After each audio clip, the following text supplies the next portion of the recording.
Burn যত ছোটই হোক এটাকে আপনি অবহেলা করবেন না। মহিলাদের ক্ষেত্রে আমরা অনেক রোগী পাই, তারা শুধুমাত্র এই কয়েক সেকেন্ডের ব্যবধানে তাদের ডিপ বার্ন হয়ে তাদেরকে বাঁচানো যায় না। অবশ্যই আপনি বরফ দিবেন না। শরীরে যদি আপনার গরম পানি পড়ে, তেল পড়ে, তখন কি করবেন? একজন সাধারণ মানুষ যদি বার্নের শিকার হয়, তাহলে সে তার পরিবারে তাৎক্ষণিকভাবে কি ব্যবস্থা নিলে সে উপকৃত হবে, বা হসপিটালে আসার আগে তার কি ধরনের মানে ব্যবস্থা নেওয়া উচিত আসার আগ পর্যন্ত? জীবন অবাক না করলে কে করবে? 28% মিল্ক ফ্যাটের অবাক করার সাথে ফ্রেশ মিল্ক পাউডার। জীবন অবাক করুক প্রতিদিন। ধন্যবাদ। এটা খুবই গুরুত্বপূর্ণ একটা ব্যাপার। আমরা বার্ন নানা ধরনের, বছরে প্রায় 6 লাখের কাছাকাছি আমাদের দেশে বার্ন এখনো হয়ে থাকে, নানা পর্যায়ের। এদের মধ্যে একটা অংশ ভর্তি হয় আর বাকিরা কিন্তু আউটডোর বেসিসে, এবং সবচেয়ে বেশি চিকিৎসা হয় হচ্ছে চিকিৎসকের কাছে না আসে।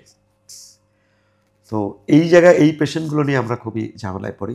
তা আমি প্রথমেই বলবো যে বার্ন যত ছোটই হোক এটাকে আপনি অবহেলা করবেন না। কারণ শুরুতে আপনার মনে হতে পারে এটা তেমন কোনো প্রবলেম হবে না, কিন্তু যদি এটা ডিপ বার্ন হয় তাহলে কিন্তু কোনো না কোনো সময় এটা আপনার জন্য একটা ক্ষতিকারক ব্যাপার হতে পারে। আর এটা ডিপ বার্ন না সুপারফিশিয়াল বার্ন না কী পরিমাণ, সেটা আপনি একজন সাধারণ মানুষ কি, আমি বলবো অনেক সময় একজন গ্রাজুয়েট, পোস্ট গ্রাজুয়েট চিকিৎসকও ঠিকমতো প্রথম দিনে বুঝতে পারে না। তো সেই কারণে সবশেষে আমি বলবো যে আপনি যাবেন, কিন্তু তার আগে আপনি কী করবেন? চিকিৎসকের কাছে আপনি অবশ্যই যাবেন। তার আগে বার্ন হলে আমরা প্রথমেই বলি যে স্টপ দ্য প্রসেস। আপনার ধরেন শরীরের কোথাও আগুন লেগে গেল, বার্নে ক্ষতিগ্রস্ত হওয়ার মূল বিষয় থাকে যে যেটা দিয়ে বার্ন হচ্ছে, অর্থাৎ তার তাপমাত্রা কত এবং ওই তাপমাত্রাটা আপনার শরীরের সংস্পর্শে কতক্ষণ থাকে। হাই তাপমাত্রার একটা কোনো জিনিসে যদি খুব তাড়াতাড়ি চলে যায় তাহলে কিন্তু আপনার বেশি ক্ষতি হবে না, কিন্তু যদি মনে করেন তাপমাত্রা কম, তারপরে লম্বা সময় ধরে আপনার শরীরে থাকলো, স্পর্শে, বিশেষ করে এপিলেপটিক পেশেন্ট, ছোট বাচ্চা, বড়রা যারা সরে আসতে পারে না, তারা কিন্তু গরম পানিতে পড়ে তাদের একদম পুরো অঙ্গ হানি হতে পারে, যেটা কিন্তু নর্মাল টাইমে হয় না। সেজন্য প্রথম কাজে আমরা বলি you have to come out from the source, অর্থাৎ এই যে সোর্স যেখানে, সেখান থেকে আপনাকে দূরে সরে যেতে হবে। এটা প্রথম কথা। ইলেকট্রিক বার্ন যদি হয় তাহলে আপনাকে সুইচটা সারা বন্ধ করে চলে আসতে হবে। এবং ইলেকট্রিক বার্নের ক্ষেত্রে আমরা প্রায় দেখি অ্যাসোসিয়েটেড পার্সন যারা, তারা আক্রান্ত হয়, মানে অর্থাৎ তাদেরকে সরাসরি ধরতে গিয়ে এমন ঘটনা, এমন অনেক রোগী পেয়েছে, রোগী যিনি সরাসরি আক্রান্ত হয়েছে তিনি বেঁচে গেছেন, যিনি তার ইনডাইরেক্ট রক্ষা করতে গেছে তিনি মারা গেছেন এই ঘটনা ঘটে। অর্থাৎ প্রথম কথা হচ্ছে কারেন্ট বন্ধ না করে, অর্থাৎ সুইচ বন্ধ না করে আপনি তাকে টাচ করতে যাবেন না। এবং অবশ্যই তড়িৎ বাহক, যেটা বিশেষ করে মেটালিক কোনো জিনিস দিয়ে তাকে সরাতে যাওয়া যাবে না।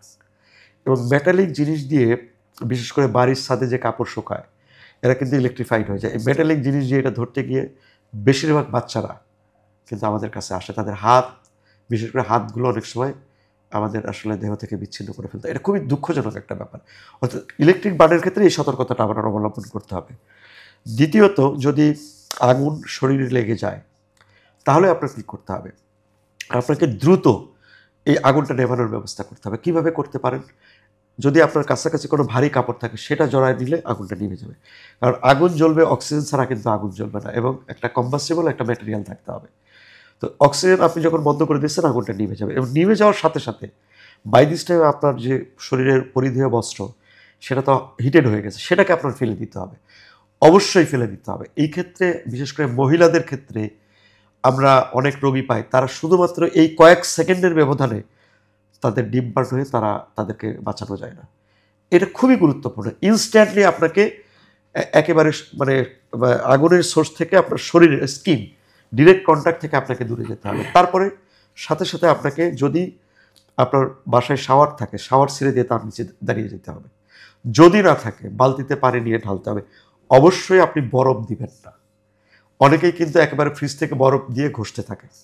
বরফ আপনাকে আপনার স্কিনের যে ছোট ছোট রক্তনালী থাকে সেগুলোকে স্পাজম করে দিবে, আপনার সুপারফিশিয়াল বার্নকে ডিপ বার্নে পরিণত করে দিবে। অতএব এটা করা যাবে না। স্বাভাবিক পানিটাকে ফ্লোয়িং ওয়াটার দিলে আপনার জন্য সুবিধা। আর যদি শরীরে যদি আপনার গরম পানি পড়ে, তেল পড়ে, তখন কি করবেন? তখনও একই অবস্থা, সাথে সাথে পানি ঢেলে ফেলবেন। পানি ঢেলে দিয়ে ওইটাকে তাপমাত্রাটাকে আপনি কমিয়ে দেবেন, অর্থাৎ প্রোগ্রেসিভ যে বার্ন সেটা যাতে না হয়, এটা খুবই গুরুত্বপূর্ণ। এরপরে আপনি ধরেন এই ব্যবস্থাটা দিলেন, দেওয়ার পরে আপনি কি করবেন? আবার ওই অনেক সময় তপ্ত কোনো জিনিসের সেকা লাগে, এবং এই যে শীতকালে আসছে সামনে, শীতকালে কিন্তু আমাদের দেশে দেখা যায় যে বার্নের সংখ্যাটা বাড়ে। ওই যে আগুন পোহাতে গিয়ে এই ঘটনাটা ঘটে কাছাকাছি গিয়ে। এবং আরেকটা ঘটনা হলো অ্যাশ বার্ন, অর্থাৎ আপনার ওই যে বিশেষ করে যে সমস্ত অঞ্চলে ধান মাড়াই হয় ওইখানে চুলা থাকে, এই বাচ্চারা খেলতে খেলতে ঢুকে যায়, এরা কিন্তু ফুল থিকনেস বার্ন হয় এবং এদের পরবর্তী জীবন কিন্তু খুব কষ্টে কাটে।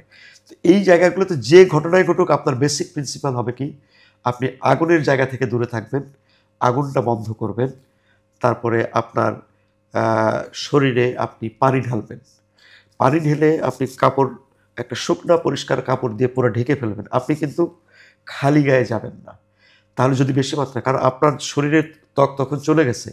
আপনারা জানেন যে শরীরের ত্বক হচ্ছে আপনার টেম্পারেচার অন্যান্য কাজের মধ্যে টেম্পারেচার ধরে রাখার জন্য, ফ্লুইড ইলেক্ট্রোলাইট মেনটেন করবার জন্য গুরুত্বপূর্ণ। অর্থাৎ আপনি তাকে ঢেকে নিয়ে আপনি সাথে সাথে নিকটস্থ হাসপাতালে চলে যাবেন।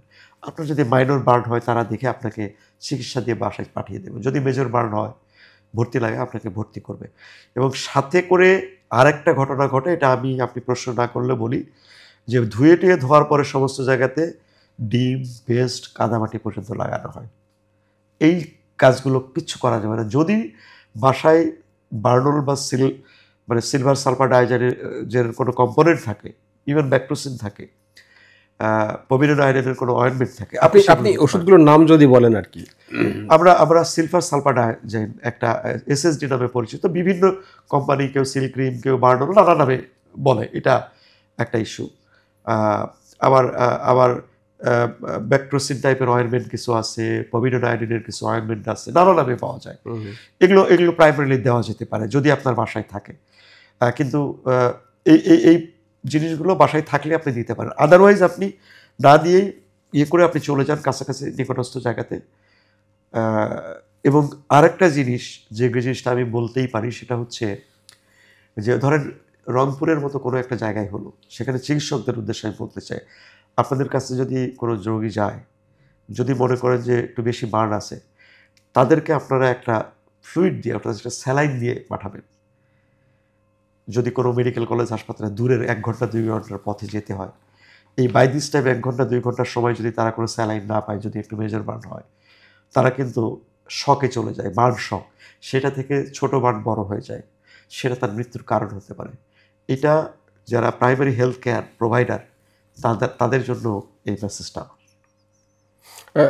আসলে আমাদের দেশে যেই প্রক্রিয়াটা আছে, আমরা যেটা আপনি কিছুটা বললেনও, যে বার্নের ক্ষেত্রে পরে ডিমের কুসুম ফেলে দিয়ে ডিমের সাদা অংশ দেওয়ার, মানে দিয়ে ঢেকে দেয়া, একটা লেপে দেয়া, বা এই ধরনের আরও কিছু পাতা টাতা বেটে দেয়া, এই ব্যাপারগুলো আছে। এই বিষয়গুলোকে, এটা তো আমাদের প্রচলিত একটা পদ্ধতি, অনেকেই মনে করেন যে এগুলো দিলে কিছুটা বার্নের মানে প্রদাহ কমে।